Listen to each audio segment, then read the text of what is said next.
Есть интересный хронограф, пока его здесь нету, приходите завтра, увидите, как он работает. Там история нашей журналистики представлена. Более 350 медиаработ в 16 номинациях. Форум СМИ СКФО стартует завтра в Магасе. В ходе подготовки к слету журналистов выпуска. Я просто не верила, что мы можем пройти. Но двойняшки все-таки настояли, чтобы я подала документы. Главный приз – встреча с главой государства. Сельская семья из Ингушетии победила в одной из номинаций всероссийского конкурса. Этот объект стал настоящим подарком для местных жителей, которым раньше приходилось ездить в Назрань для того, чтобы сдать анализы или же, к примеру, сделать УЗИ. Недостаточно одной природы, нужны и современные условия. Как реализация ФЦП повлияла на Джайрасский район? Привлекать их к определенным полезным действиям, к нашим проектам, акциям, и чтобы их мышление немного повернулось в другую сторону. Очередная профилактика экстремизма. Круглый стол с участием представителей администрации главы региона и молодежных объединений прошел в Назране.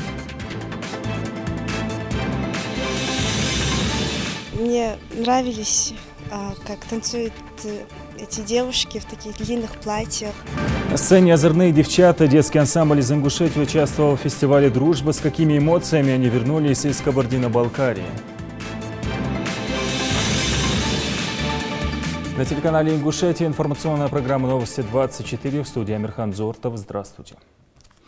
Пятый международный форум СМИ СКФО стартует завтра в Магасе. Слет журналистов ежегодно проходил в Пятигорске. В этом году в связи с юбилеем Ингушетии форум временно переехал в нашу республику. Мероприятие состоит из панельных дискуссий, круглых столов и мастер-классов. На площадке будут расположены стенды региональных средств массовой информации. Более подробно о программе форума Залина Магушкова.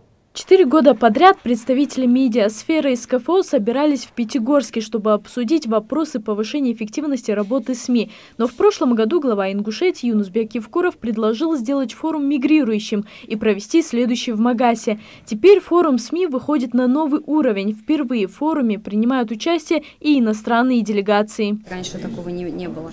У нас будут присутствовать гости из других государств. То есть это Казахстан, это Южная Осетия, это Абхазия. В этом году запланировано большое количество мероприятий. Круглые столы, экспертные сессии, мастер-классы и пленарные заседания с участием представителей власти, экспертов, спикеров федерального уровня. Ожидается, что в нем будет участвовать около 600 человек. Все идет у нас по плану, в штатном режиме.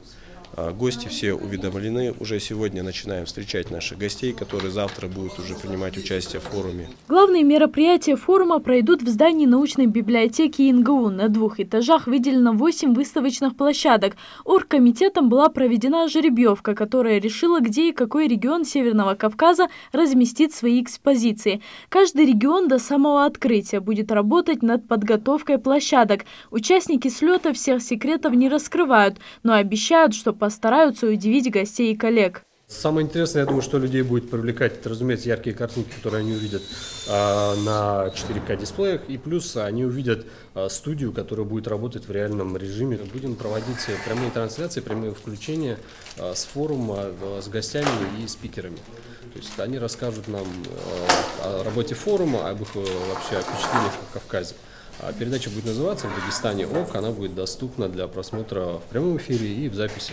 В этом году на суд жюри будет представлено более 350 медиаработ в 16 номинациях. В них во всех представлены работы и национальной телерадиокомпании «Ингушетия». Площадка нашего телевидения также обещает быть интересной. Поскольку форум наталкивает нас на будущее, мы решили именно из этого исходя показать, каково будет телевидение в будущем.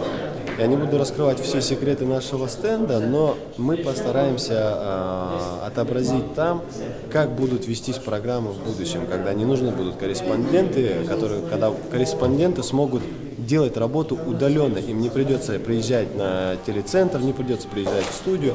Это все будет делаться виртуализированно.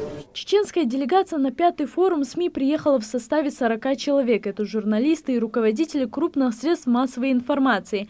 В этом году они решили сделать акцент именно на техническую составляющую. Этот форум будет особенно ярким, так как он впервые проводится не в самом Пятигорске, а уже и начинается старт форума с регионов. И Нас, как чеченскую делегацию, особенно радует то, что старт начался с братской Ингушетии. Это для нас и приятное событие, во-первых, и рядом. Ставропольский канал «Свое ТВ» привез на форум мобильную студию, через которую они будут выходить в прямой эфир своего телеканала.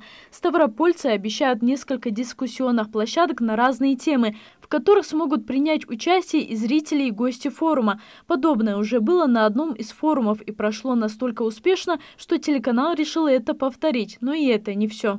Здесь есть интересный хронограф, пока его здесь нету, приходите завтра, увидите, как он работает. Там история нашей журналистики представлена. И бювет кисловодский с минералочкой будет тоже завтра, поэтому сегодня все мы вам не покажем, а вот завтра подходите, попробуйте наши минералочки из настоящего кисловодского бювета.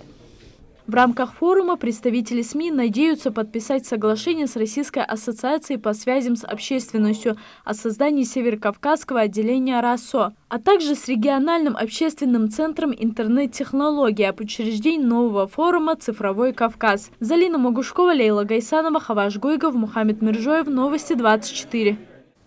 В Магасе прошла протокольная встреча Юнусбека Евкурова с заместителем министра образования и науки России Сергеем Кравцовым, в рамках которой обсуждались вопросы развития модернизации системы образования республики. Глава Ингушетии поздравил Сергея Кравцова с назначением на должность, пожелал ему дальнейших успехов. Юнусбек Евкуров также отметил важность межрегиональной конференции, в работе которой принимают участие представители различных субъектов страны. Сергей Кравцов также отметил значимость взаимодействия с регионами. По его словам, в Ингушетии ведется колоссальная работа по организации и проведению ЕГЭ, совершенствованию образования в целом. Кравцов поблагодарил Юнусбека Евкурова за принципиальную позицию в вопросе повышения качества образования.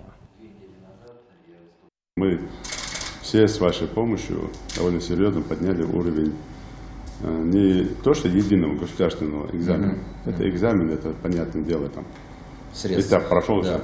Но мы уровень образования подняли.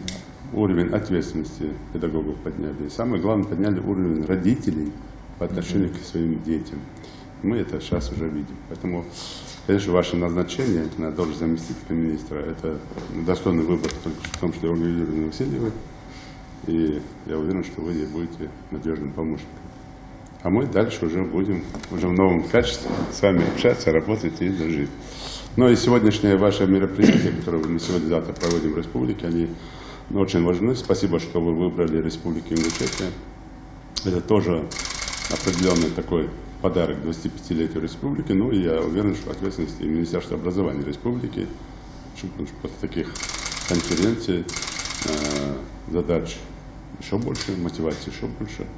Ну и желание доказать, показать, что мы можем совершенствовать и в образовании, и в науке. Поэтому я уверен, что мы все задачи выполним. Для нас важно, для Министерства образования, для Рособорнадзора, конечно, важно взаимодействие с регионами.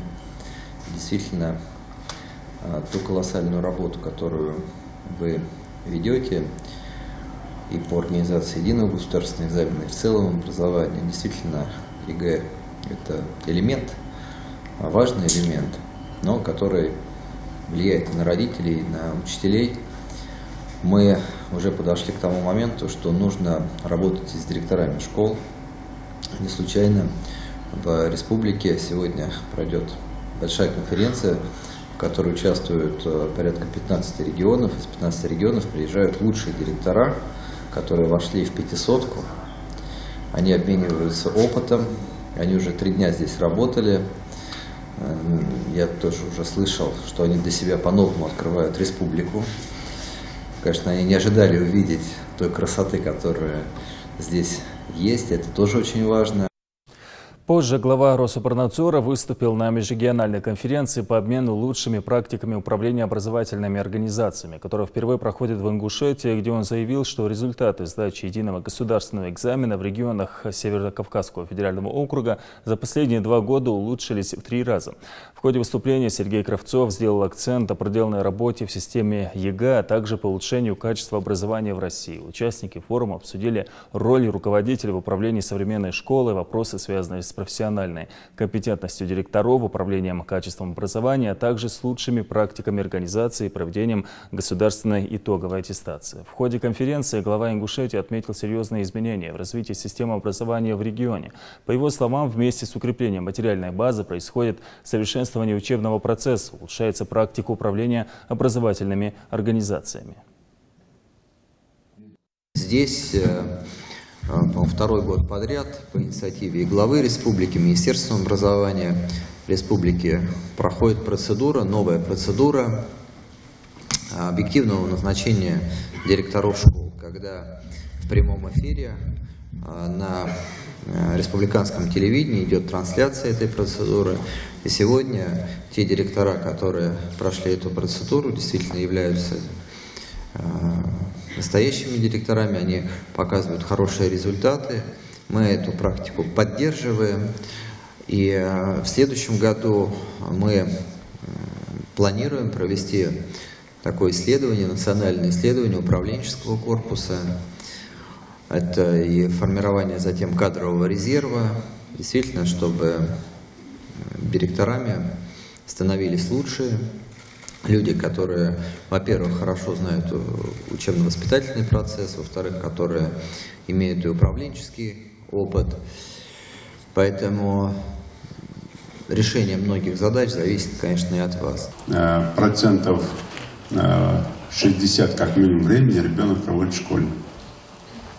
И вот мы говорим так, выражаемся так, в хорошем смысле слова, но оно так и есть, что вы вторая семья, а во многих семьях, к сожалению, так оно тоже, это тоже есть, где родители, ну не совсем так будем говорить, хорошо относятся к детям. Вы и первая, и вторая семья. Здесь, конечно, надо очень серьезно трудиться, работать и понимать, как нам воспитать наших детей. Я искренне благодарен, Сергей Сергеевич, вам в целом, министру образования Российской Федерации Ольге Васильевой, за то, что было принято решение провести эту конференцию здесь, в республике. Мне приятно, что приехали большое количество гостей, тем более гости, директора школ, которые вошли в число лидеров, лучших директоров, лучшие школы. И у нас тоже ряд школ вошли тоже в эту категорию. И вот этот ваш опыт, понимание вопроса и анализ, то, что делается в республике, и то, что вы это все будете обсуждать с учетом своего опыта здесь, в республике, здесь, с директорами, с педагогами, я думаю, это тоже поднимет уровень и образования, и качество содержания, в том числе школы, с целым аппаратом Министерства образования. Семья – это основа общества и основа всего государства, считает Владимир Путин. Президент страны встретился в Кремле с победителями конкурса «Семья России». В нем участвовали более 300 ячеек общества. В одной из номинаций победила семья из Ингушетии, в которой воспитывают 5 детей. Гагиевы вернулись на малую родину, с ними пообщалась Мадина Пугоева. Мы победили именно в номинации «Лучшая сельская семья России». Мы приехали из Республики Ингушетия. 322 семьи из 85 городов и поселков страны и всего 5 победителей конкурса «Семья года-2017». Гагиевы из сельского поселения Верхние Очелки оказались в списке лучших. Еще 4 семьи заняли первые места в номинациях «Многодетная семья», «Молодая семья», «Семья-хранитель традиций» и «Золотая семья России». Сразу после награждения победители конкурса смогли пообщаться с Владимиром Путиным в неформальной обстановке и задать интересующие их вопросы лично президенту страны. Сегодня, выслушав все семьи, и вчера, да, вот мы знакомились, общались, я вот уже подумываю, говорят, есть еще такая награда за 9 детей, да, материнская слава, по-моему. Да, мы бы с мужем, наверное, могли иметь и больше детей, если бы даже вот эта поддержка, да, вот деньги по уходу за ребенком до 1,5 лет, ну, если бы их было, наверное, если чуть больше или немного дольше. Существует проблема у вас в Дагестане, в Чечне, это недостаточное количество мест в школах пока. И трехсменка еще существует. Вот от нее надо избавляться. Но программа есть, будем дорабатывать обязательно. Настроиться, я заметила, у нас последние 10 лет почти что каждый месяц открывают порядка, наверное, по 5 дошкольных учреждений. Вот у нас в селе Верхние Очелки мы, казалось, помечтали, а появился огромный садик, да, обещают еще строить и школу, и садик, ну, соответственно, с населением. За что еще раз спасибо и вам, и главе нашей республики. Ну и Магас развивается, красивый город. Да. Победителям конкурса вручили дипломы, цветы и книги, но самое запоминающееся для каждого – фото на память и возможность пожать руку главе государства. Об этом братья Гагеевы мечтали с детства, признается Тамара Кадзуева в интервью российскому телеканалу. Да, было радостно, потому что были же письма какие-то в детстве Деда Мороза, что они хотят на прием к Владимиру Владимировичу. А это, сами знаете, да, я еще и говорила, для этого детям нужно иметь огромное количество прям почетных грамот. Глава семьи Эдуард и его супруга Тамара воспитывают 5 детей, 4 мальчиков и 1 девочку. Принять участие в конкурсе родителям предложили двойняшки. О том, что смогут победить, Гагеевы представить себе не могли. Главным для них было участие, поэтому и решили испытать удачу. Мы ночью стали на разговине, у нас вот Ураза Байрам, да, вот хотели немножко подкрепиться, поесть, а был уже видеоролик одной очень хорошей нашей ингушской семьи, на что даже я подумала, что уже все, раз ролик показывает, значит уже выбраны, да. Я просто не верила, что мы можем пройти. Но двойняшки все-таки настояли, чтобы я подала документы. И, может быть, мне помогло то, что я перечень документов передала именно в День защиты детей. Был такой праздник, 1 июня. Отец с ранних лет привил детям любовь к занятию спортом, а мама приложила максимум усилий, чтобы ее дети учились в школе хорошо. Имея возможность переехать в город, молодая семья предпочла жизнь в сельской местности в знак уважения к традициям. Для нас жизнь на селе – это память о наших ушедших, о родителях моего мужа. Воспоминания, земля, по которой они ходили, чистый воздух, а потом, как я уже говорила не раз, до земляники рукой подать. Так что я и своим детям желаю работать, может, где-то в городе, да, но жить обязательно на селе. Победителей в аэропорту Магас встречает Лидия, сестра Эдуарда. Почетный диплом в руках племяшек сразу приковывает ее внимание. О том, что Гагеевых признали лучшей сельской семьей по итогам всероссийского конкурса, тетя узнала перед их поездкой в Москву. Этой победе, безусловно, обрадовался бы и дедушка, говорит Лидия. Дед, он очень бы гордился бы своими внуками, очень радовался бы. Он очень любил своих внуков, очень любил. Вот такие двойняшки, он души в них не чаял, он постоянно рядом с ними, постоянно. Семья победителей только успела сойти с трапа. Поздравления и пожелания в их адрес сыпятся не только от родных и близких, но и случайных прохожих. Впрочем, самое приятное у них еще впереди. Эту маленькую победу Гагеевы еще раз отметят вечером за праздничным столом в узком семейном кругу. Мадина Пугоева, Рамазан Миржоев, Новости 24. Продлить программу материнского капитала до 2021 года, при рождении выплачивать ежемесячные пособия малоимущим семьям, предложил Владимир Путин. Уже изменились правила получения материнского капитала. Семьям упростили получение 453 тысяч рублей на 2-го ребенка. Теперь при подаче заявления о предоставлении материнского капитала на 2-го ребенка нет необходимости предоставлять СНИЛС. Также заявление, которое семья в силу обстоятельств отправила по почте, регистрируется сразу же, не позднее первого рабочего дня, который следует за днем его получения в пенсионном фонде. Минтруде отмечает, что новые правила оформления документов на мат-капитал начнут работать уже с 4 декабря 2017 года. Напомним, эта программа действует в России уже 10 лет. Причем распространяется она также и на семьи, которые усыновили 2-го ребенка.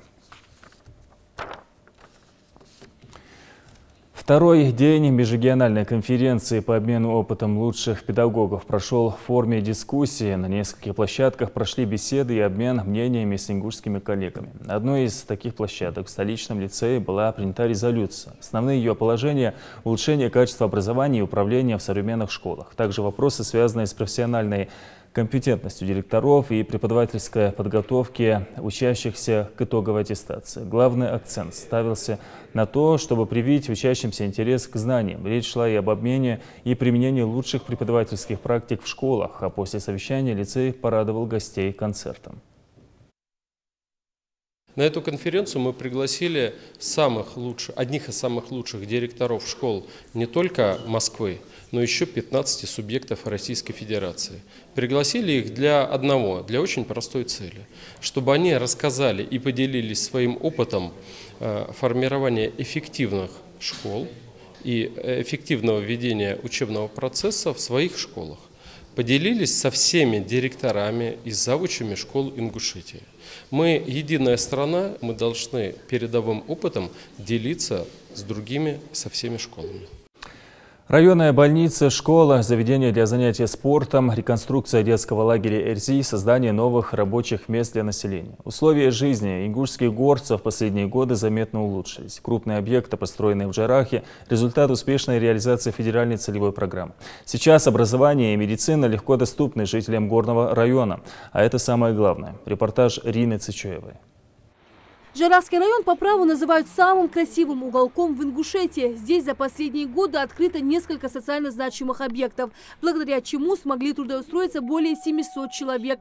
Один из самых необходимых и даже в каком-то роде стратегических – Джарахская районная больница. Джарахская районная больница введена в эксплуатацию в 2013 году в рамках федеральной целевой программы. Она рассчитана на 100 койко-мест. Этот объект стал настоящим подарком для местных жителей, которым раньше приходилось ездить в Назрань для того, чтобы сдать анализы или же, к примеру, сделать УЗИ. Больница оснащена всем необходимым. Здесь функционирует сразу несколько отделений. Работают как узкие специалисты, так и широкого профиля. УЗИ, рентген-кабинеты, физиокабинет, грязелечебница, лаборатория, стоматологический кабинет, поликлиника на 100 посещений в смену. Марина Цурова сегодня главный врач в поликлинике. 24 года назад после университета приехала домой и начала работать в родной Джарахской амбулатории. Тогда, признается Марина, их было всего 3 человека, 1 врач и 2 медсестры. Большой подарок для нас, не только для медиков, но и для жителей.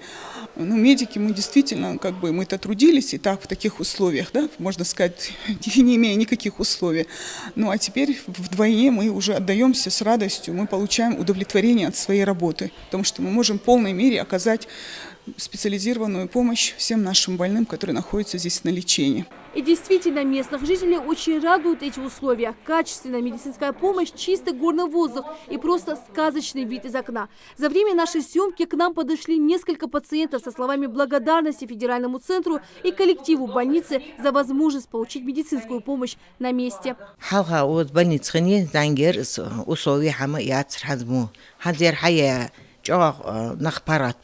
Лечению, анализ даёт. Ухши арвации, шимал дохам ухчаду. Дарик ухча. Хоз фуд керт. Лурждик бы, внимательным бы. Цени, хозье, яихи, меляихи, шмехо. Ты ух, сумма мажинеш, шил хулимыч хуя. Пока взрослые радуются больнице, наше главное достояние – дети. Просто в восторге от реконструированного в 2015 году в рамках федеральной целевой программы лагеря Эрзи. В своем новом облике лагерь принимает каждый сезон детей не только из Ингушетии, но и соседних регионов. Для хорошего отдыха и полезного досуга здесь созданы все условия. Раз, два, три! Раз, два, три! Да здравствует Эрзи! Да здравствует Эрзи! Необходимо детям прививать любовь к нашей природе, к нашим традициям, обычаям.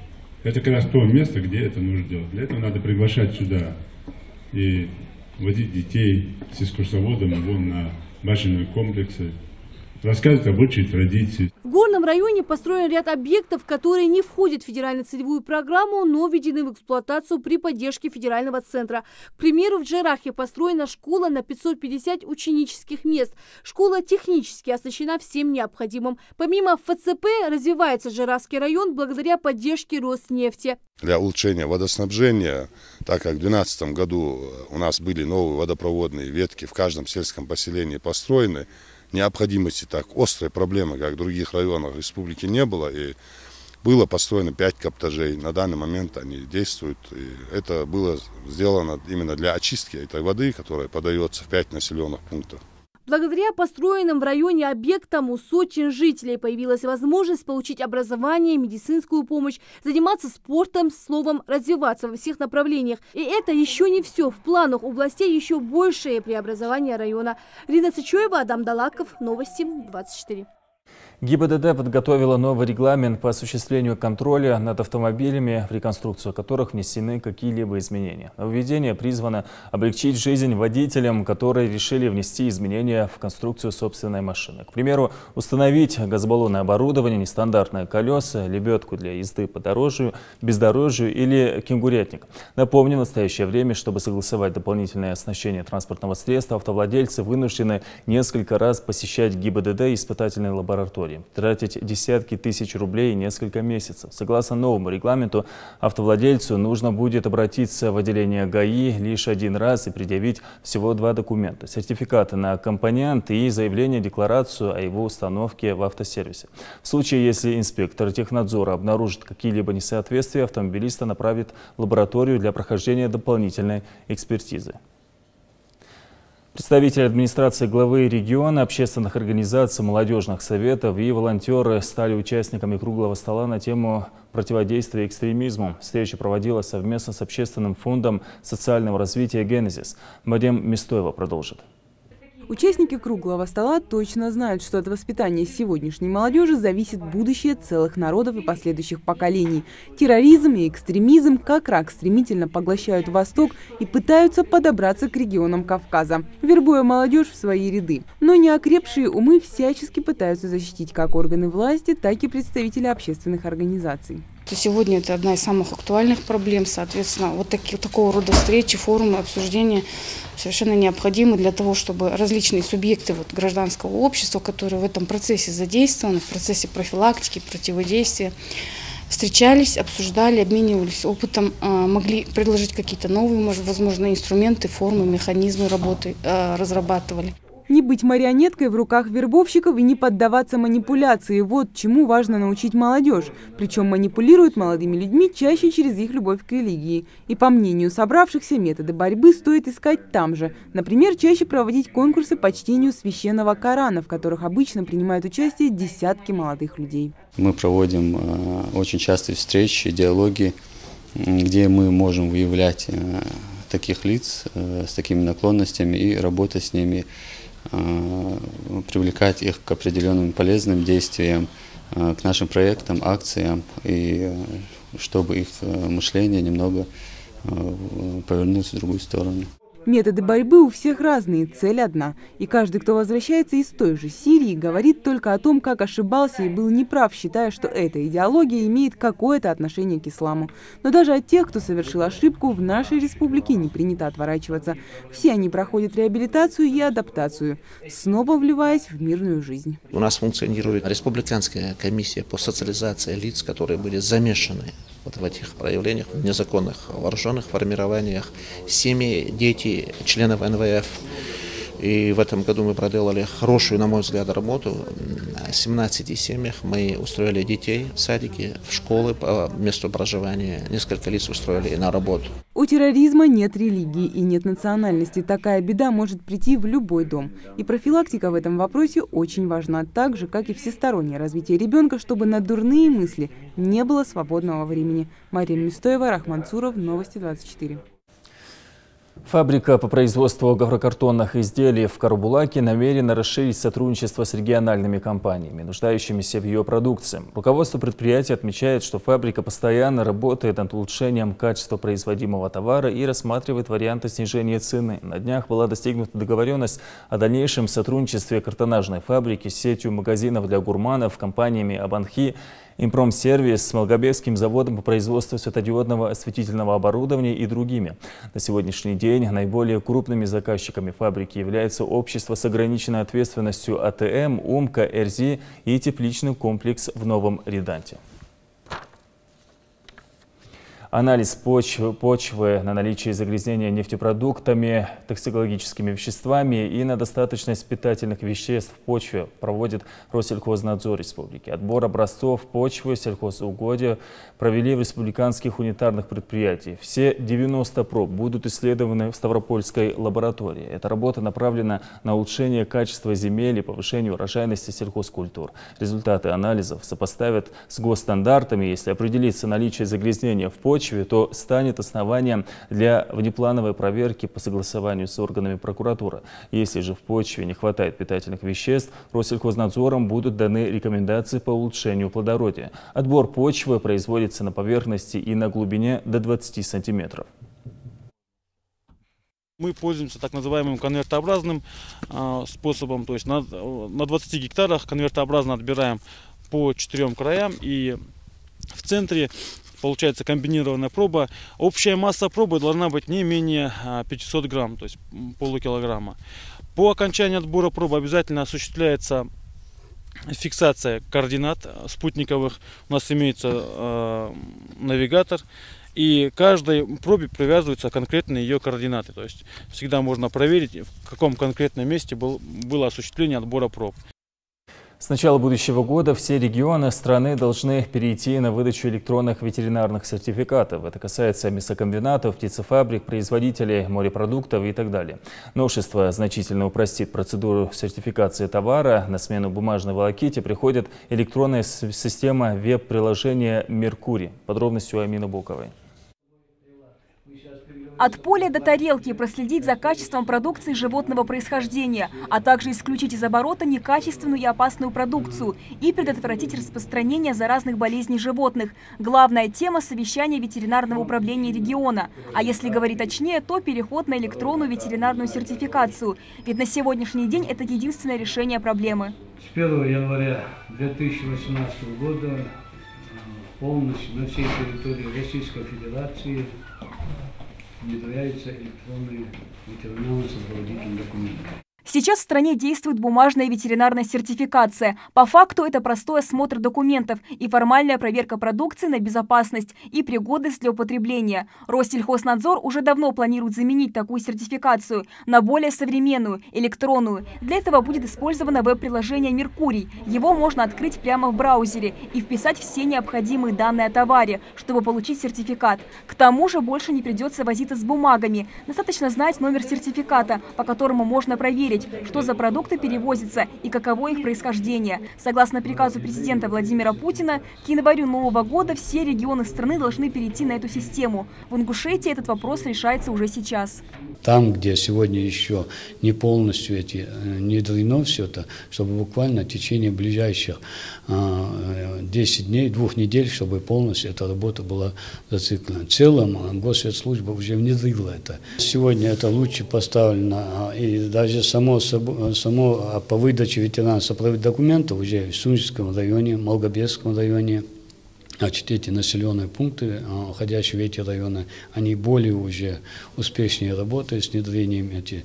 Ну, сейчас подтянулся и Назранский район, у нас подтягивает Жайрахский район. Несколько ветеринарных организаций уже успешно перешли на электронную сертификацию. В этой лаборатории проводится ряд исследований с продукцией животного происхождения. Мясо и рыба стекаются сюда со всех населенных пунктов республики. И каждый образец необходимо проверить на наличие опасных вирусов или бактерий. Занимается всем этим Салман Аздоев. Электронная сертификация, по его словам, значительно облегчает эту работу. Ну, завозимая продукция, кто производит, наличие там примерно, если вот мясо, ну вот вакцинацию, где она происследована, потому что как это нам это предубойный осмотр вот, дает нам. Это значит, что эта продукция, что откуда поступила, вот перед убоем она проверялась или нет. Нам, короче говоря, если так образно сказать, глаза открывает. Впрочем, наличие электронных сертификатов требует вся продукция. В перечень внесены готовая молочная продукция, консервированные продукты из мяса, мясных субпродуктов, рыбы, макаронные изделия с мясной или рыбной начинкой, супы, бульоны и многие другие товары, содержащие продукцию животного происхождения. В основном в республику идет вывоз через ветеринарно-контрольный пост. Если у них имеются документы, именно ветеринарно-сопроводительные документы, мы их пропускаем, по базе данных пробиваем, смотрим, вбиваем эти наши номер ветсопроводительных документов. Если он находится в базе данных, мы пропускаем его на территорию нашей республики и на территорию нашего района для дальнейшей реализации продукции. Сопроводительный документ требуется не только при поступлении продукции на предприятие, но и в сеть общественного питания, кафе, столовые, а также школы, детские сады, больницы. Ингушетия почти на 80% перешла на электронную сертификацию, закуплено соответствующее оборудование и организованы рабочие места. На сегодняшний день, чтобы полностью завершить этот переход, необходимо закупить порядка 50 компьютеров. Однако в правительстве отмечают, что далеко не все организации способствуют этому. Работают только одни ветеринары. Это я со слов руководителя. Хозяйство не работает, Минсельхоз не работает, Россельхознадзор не работает. И за счет ветеринарии, конечно, это все не вытащишь. И вот для этого создается вот эта вот новая комиссия. Решение проблем при внедрении вот этой электронной системы. Сейчас создадим, посмотрим, что так получится. С начала года ветеринарной службой республики оформлено 1046 электронных сертификатов, из которых 947 в сентябре и октябре. В целом по стране динамика внедрения электронной ветеринарной сертификации стабильно активизировалась. Более того, количество ежемесячно оформляемых ветеринарных сопроводительных документов продолжает расти. Амина Бокова, Адам Далаков, Новости 24. В Назранской мэрии заявили, что 5 улиц города будут заасфальтированы за счет частных инвесторов. Мэр города Назрани Альхан Тумгоев считает, что такие люди по-настоящему любят свою родину и доказывают это, принимая деятельное участие в благоустройстве своего города. Улицы, которых ждет преобразование, выберут в ближайшее время в ходе инспекционного выезда мэра по административным округам. Ингушская лезгинка и горский танец. Из этих постановок состояла программа выступления хореографического ансамбля «Озорные девчата» на фестивале «Дружба». Он прошел в Кабардино-Балкарии. Детский ансамбль сформирован 4 года назад. За этот небольшой срок они успели заявить о себе на различных сценах. Слово Жарейдат Халухаевой. Если одни девушки танцуют привычно нежный девичий танец, то здесь демонстрируют всю силу и мощь национального танца. Танцовщица детского хореографического ансамбля «Озорные девчата» отплясывают на сцене не хуже любого джигита. У каждой своя история. Как полюбила танцы и пришла в ансамбль. Дарья Тибоева эту страсть привил отец. Папа всегда ставил канал, где начинают танцевать люди. И мне нравились, как танцуют эти девушки в таких длинных платьях. Мне тогда очень захотелось попробовать, и я пошла с мамой сюда, меня записали. Отточенное мастерство танца под зажигательные мелодии. На каждое движение искусных танцовщиц смотришь тем же чувством, что и на пылающий костер. Длительные тренировки, целеустремленность и командный дух позволяют девочкам с легкостью освоить новые элементы танца. Ансамбль небольшой, в составе 13 девочек, и его по праву можно назвать интернациональным. Здесь танцовщица не только из Ингушетии, но также представительницы соседней Чечни и Азербайджана. Да и программа постановок радует палитрой танца всех народов Северного Кавказа. На сцене они воплощают старинные горские обычаи и традиции, а выразить их в танцевальных программах помогают никто иной, как художественный руководитель. В постановках танцах помогает заслуженный работник Кабардино-Балкарии и Республики Ингушетия. Это балетмейстер-постановщик нашего ансамбля Кашеев Алик Борисович. Он приезжает, всегда помогает, мы вместе с ним договариваемся и делаем постановки для нашего коллектива. В копилке нашего ансамбля очень много хореографических композиций. Это не только танцы на мужской лад, как многие сейчас выражаются. Коллектив выступает и в женском виде. Есть и женские танцы, и мужские танцы. За 4 года, что существует детский ансамбль, ему не раз приходилось радовать своими танцами ингушского зрителя. И не только. Свои умения коллектив показывает и на различных мероприятиях в других регионах. Совсем недавно они вернулись с фестиваля «Дружбы», посвященного 30-летию Кабардино-Балкарского детского танцевального ансамбля «Нальцук». Фестиваль собрал на одной сцене детские коллективы со всего Северного Кавказа. Озорные девчата представили на суд зрителей 2 постановки – «Ингушская лезгинка» и «Горский танец». Коллектив награжден дипломом лауреата фестиваля, кубком и памятными сувенирами. Там было здорово. Там было много ансамблей из разных городов. И мы станцевали и показали, что мы умеем танцевать мальчиковые танцы. Чем-то как-то отличались от других. Эмоции были самые хорошие, встретили очень хорошо. Атмосфера была дружеская, познакомились со всеми коллективами. Мне, как художественному руководителю ансамбля, было приятно увидеть художественных руководителей коллектива, поделиться опытом, узнать много чего для себя и взять на заметку для дальнейшей работы с детьми. А впереди у ансамбля много планов и задач, и, конечно, огромное желание дарить свое творчество благодарному зрителю. Жарейдат Халухаева, Хаваш Гойгов, Новости 24. Разноцветные шары и гирлянды в Магасе начали наряжать главную елку республики. Новогоднее дерево украшают 3 сотнями разноцветных шаров. Высота ели более 20 метров. Чтобы она засияла, потребуется не менее 600 метров гирлянд. Лесная красавица, как и в прошлые годы, разместилась на главной площади столицы рядом с башней Согласия. Для полного оформления елки потребуется еще 1 неделя. И уже в конце декабря традиционно возле республиканской елки пройдут народные гуляния. В Москве на Поклонной горе установят самый большой в мире елочный шар, диаметр которого 17 метров, вес несколько тонн. На его поверхности будут появляться световые фигуры. Некоторые изображения связаны с чемпионатом мира по футболу. Внутри шара будет находиться 11-метровый танцпол и звучать новогодняя музыка. Такое сооружение установлено на горе не первый раз. В прошлом году оно вошло в Книгу рекордов Гиннесса в номинации «Самая большая светодиодная скульптура в мире». Также на Поклонной горе появятся ледяные копии мировых достопримечательностей Эйфелевой башни, собора Парижской Богоматери и Биг Бена.